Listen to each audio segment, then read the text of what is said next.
in this audience believe in the idea that the way you think has some effect on your life, that your thoughts are intimately connected to your future? How many people think that? So your thoughts in some way create your reality. You believe that? So how many people in this audience have a clear vision of their future? You see, you think 60 to 70,000 thoughts in one day. Out of those 60 to 70,000 thoughts that you think in one day, 90% of those thoughts are the same thoughts as the day before. So if you believe that your thoughts somehow are connected to your life, then the same thoughts always lead to the same choices. The same choices always lead to the same behaviors.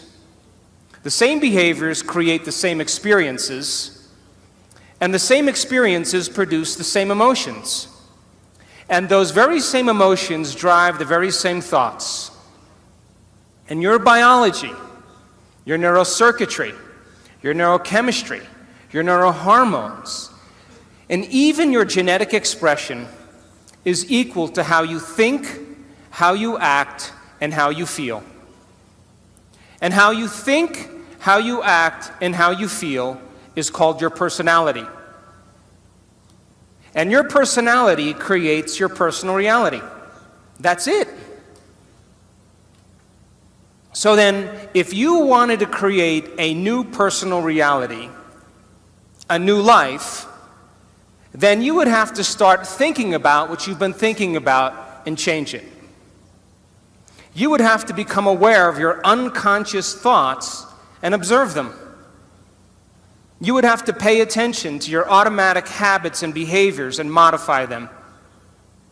And you would have to look at the emotions you live by every single day that are connected to your past and decide if those emotions belong in your future. You see, most people try to create a new personal reality as the same personality, and it doesn't work. You literally have to become someone else. So your brain is organized to reflect everything you know in your life. Your brain is a record of the past. It's an artifact of all the things you've learned and experienced to this moment.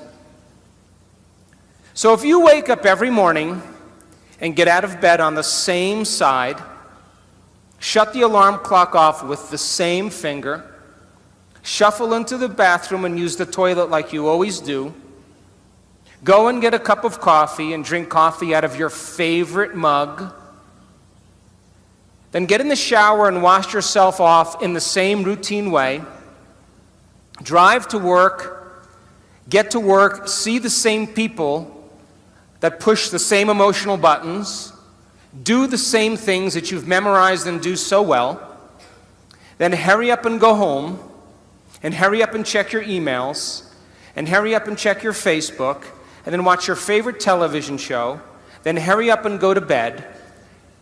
Here's my question. Did your brain change at all that day? We could say that you were thinking the same thoughts, performing the same unconscious actions, living by the same emotions, but secretly expecting your life to change. So there's a principle in neuroscience. And the principle says, nerve cells that fire together wire together. So if you're thinking the same thoughts, making the same choices, demonstrating the same behaviors, reproducing the same experiences that stamp the same networks of neurons into the same patterns, and then produce the same emotions, you're going to hardwire your brain into a very finite signature. Because as you fire and wire the same circuits in the same way, those circuits begin to become more connected. And by the time you're 35 years old, this is science now, we become a set of memorized behaviors, unconscious habits, automatic emotional reactions, beliefs and perceptions, and even attitudes that function just like a computer program. And if you do something over and over and over again, the repetition of those actions over time conditions your body to know how to do it better than your mind. And a habit is when your body knows better than your mind, where you've done something so many times that the body now knows how to do it better than the brain. And so 95% of most people's behaviors, attitudes, thoughts, beliefs, emotional reactions are subconscious programs. So why is that important? Because you're here this week to learn new information. And every time you learn something new, you make new connections in your brain. That's what learning is. Learning is forging new synaptic connections. Physical evidence as a result of your interaction in the environment and the footprints of consciousness is called learning, making new connections. And the Nobel Prize laureate Kandel in the year 2000 found that when people learned one bit of information, they doubled the number of connections in their brain from 1,300 connections to 2,600 connections. But if they didn't review that information, if they couldn't repeat it, if they couldn't remember it, those circuits pruned apart in hours or days. So if learning is making new synaptic connections, then remembering is maintaining and sustaining those connections. And you are here this week to learn vital information about creating a future and be defined by a vision of the future instead of the memories of the past. Because if you are not defined by some vision that is bigger than you, and you are not passionate about that vision, then you're left with the old hardware of the past in your brain, and you will be predictable in your life. So would you agree then? New thoughts, new information should lead to new choices. New choices should lead to new behaviors. And new behaviors should create new experiences. And new experiences should produce new emotions. And those new emotions should drive new thoughts. And that's called evolution. So if your brain is a record of the past, and you don't have a vision of the future, then you are living in the past. And you will never arrive at that new future. How many people understand what I'm talking about? So now, feelings and emotions are the end product of past experiences. And you can remember experiences better because you can remember how they feel. And when you're in the midst of an experience, all of your senses plug you into the environment. And as you're gathering all of this vital data from your external world, all that information rushes back to your brain, and it causes jungles of neurons to organize themselves into networks. The moment those neurons string into place, the brain makes a chemical, and that chemical is called a feeling or an emotion. And once you feel that emotion, you create a long-term memory. Now reason this with me.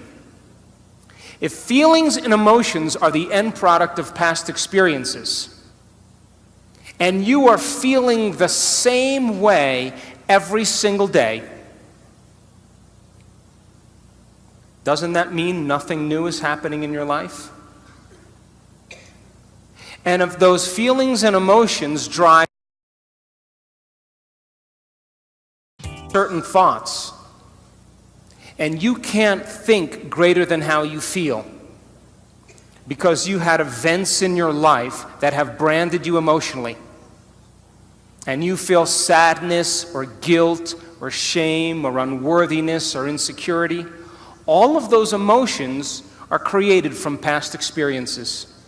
And when you feel those emotions, and those emotions drive certain thoughts, and then those thoughts make certain chemicals for you to feel the same emotion, and then those emotions drive certain thoughts, the repetition of that cycle then conditions the body to memorize that emotional state better than the mind. And now your body literally is in the past. Because if you can't think greater than how you feel, then you are thinking in the past. And so most people then spend the majority of their life talking about why they never arrive at their vision of the future because of some past experience. And so if feelings and emotions are the end product of past experiences, you remember your first kiss, you remember your wedding, you remember the birth of your children, you remember catching a fish off the coast of Manzanillo with your 3 best friends, because you caught the fish and it was a new experience and you felt great. And then you went to the casita and you cooked the mahi-mahi and you drank Sauvignon Blanc and the wind was blowing off the sea and the sun was setting and you made a long-term memory. But you also have memories that are connected to trauma and crisis, to disappointments. And those are the memories that people remember more than anything else. And so if you haven't overcome some emotion that keeps you anchored to the past, then you tell a story about the past. And people say, I am this way because of this experience that happened to me 15 years ago. I am this way because of some event that happened 30 years ago. And from a biological perspective, it means I haven't been able to change in the last 15 or 30 years.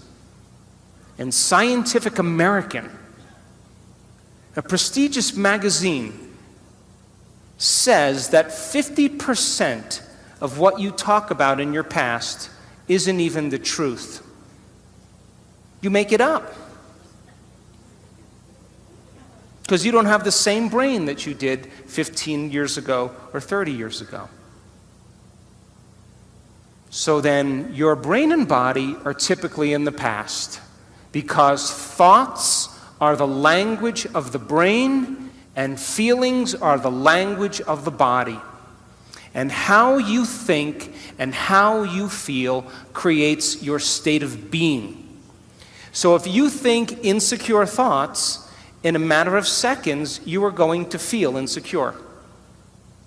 The moment you feel insecure, your brain is monitoring how you're feeling, and you think more insecure thoughts, which then makes you feel more insecure. And the repetition of that cycle conditions the body to become the mind of insecurity.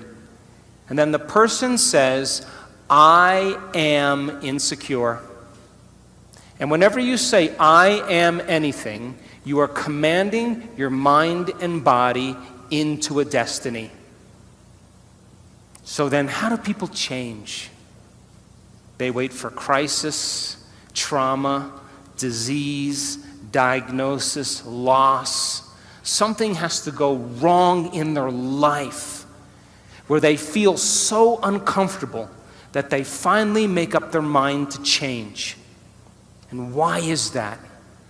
Because after the trauma or the crisis, they don't feel like of themselves. And the moment they don't feel like themselves, they could actually observe themselves. Because they're looking at themselves through the eyes of someone else. But my message is, why wait? You can learn and change in a state of pain and suffering, or you can learn and change in a state of joy and inspiration.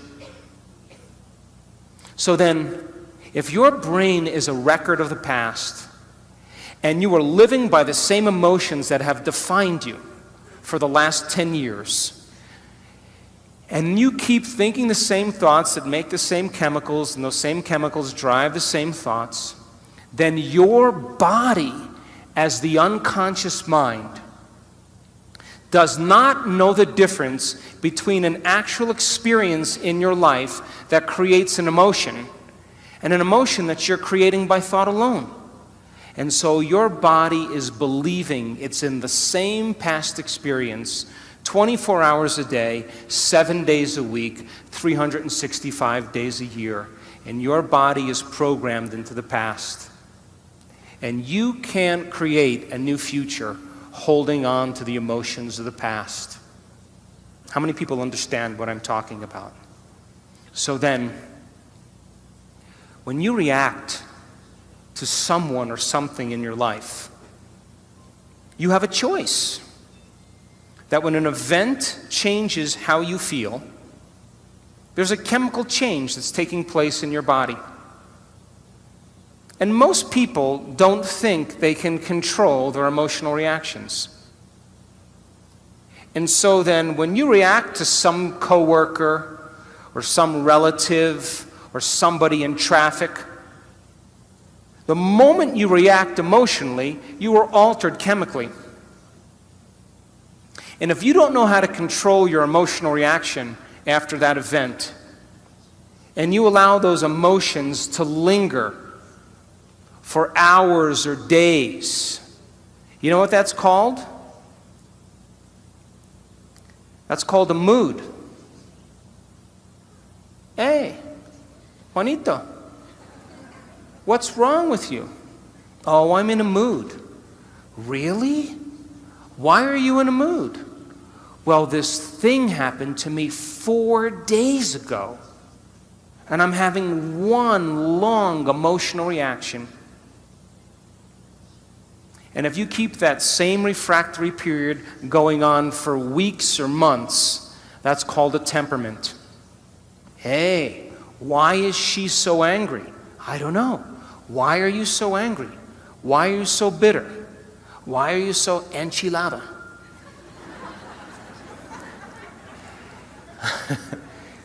Because I had this experience 7 months ago. And I'm memorizing my emotional reaction. And if you keep that same refractory period going on for years on end, that's called a personality trait. And people wear their emotions on their sleeve, and that's who they think they are. And they will talk about the past to validate why they're not creating the life that they want. So then if you wake up in the morning, Mexico City, and you are not being defined by a vision that's bigger than you, and it doesn't get you out of bed and inspire you into possibility, and you get up living from the old hardware of the past and the old emotions stored in your body, do you know what's going to happen to you? You're going to wake up and you're going to open your eyes, and you're going to see the same people and go to the same places and do the exact same thing at the exact same time. And the moment you open your eyes, all of a sudden now, it's your external environment that's controlling how you think and feel. Because you have a neurological network in your brain for every person you know, every place that you go, everything that you own, everything that you do.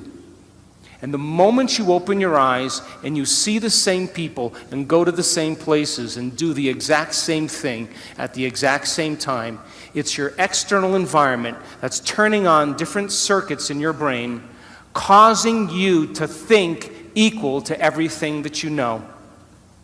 And you told me you believe that your thoughts have something to do with your destiny. And as long as you're thinking equal to your environment, you keep creating the same life. To change, to truly change, is to think greater than your environment, to think greater than the circumstances in your life, to think greater than the conditions in your world. And every great person in history knew this. Hey, Jason. Whether it was Mahatma Gandhi, Martin Luther King, the Wright brothers, Joan of Arc, they all had a vision. Couldn't see it, couldn't smell it, couldn't taste it, couldn't feel it, but it was alive in their mind. It was so alive in their mind that they began to live as if that future reality was happening in the present moment. So here's my question. Can you believe in a future that you can't see or experience with your senses yet, but you've thought about enough times in your mind that your brain is literally changed to look like the event has already occurred? The latest research in neuroscience says you can change your brain from living in the past to living in the future. And can you fall in love with that vision to such a degree that you come out of your resting state and change guilt or suffering into inspiration and joy and gratitude? To such a degree that your body, as the unconscious mind, does not know the difference between that external event and what you're creating internally, so that your body believes it's living in that future in the present moment, and you begin to signal new genes in new ways to change your body to look like the event has already occurred. The latest research in epigenetics says you can change your body by thought alone. Now reason this with me. If there's physical evidence in your brain and body to look like the event has already occurred, your brain and body are no longer living in the past, they're living in the future. And you will walk right into your vision. Now, most people in this audience, all of you, have done something great in your life. You all have. Now reason this. You woke up one day, or you had a wild thought out of nowhere. And that thought was a possibility in the future. Something new you wanted to experience. And the moment you started thinking about this experience, the moment you started contemplating this potential reality, you turned on a part of your brain called the frontal lobe, the crowning achievement of the human being. It's 40% of your entire brain. It is the creative center. And it has connections to all other parts of the brain. And the moment you said, what would it be like to be a leader? What would it be like to be successful? What would it be like to have this vision come true? The moment you asked that open-ended question, you turned on this part of the brain. Because the rest of the brain is just a bunch of automatic programs. And now the frontal lobe, the creative center, wakes up, and it has connections to the entire brain. It's the CEO, it's the boss, it's the symphony leader of the brain. And the moment you get creative, the frontal lobe begins to select different networks of neurons that are stored in your brain from things you've learned or experienced. And as you begin to think a what-if question, it begins to select these different networks and begins to seamlessly piece them together, and making your brain fire in new sequences and in new patterns and new combinations. And whenever you make your brain work differently, you're changing your mind. Because mind is the brain in action. Mind is the brain at work. And the moment those neurons fire in tandem, you get a picture in your mind, a hologram, a vision, an abstraction. And for those people who are passionate, that thought that they're thinking begins to create an elevated emotion. They become inspired. They feel enthusiastic in theos, filled with God. They become passionate. They started to open their hearts. And all of a sudden, they're combining a clear intention with an elevated emotion. And it's the combination of a clear intention and an elevated emotion in our research over and over again that proves then the person now is changing fundamentally, changing biologically, changing internally. And their brain and body are moving from living in the past into living in the future. How many people are still with me?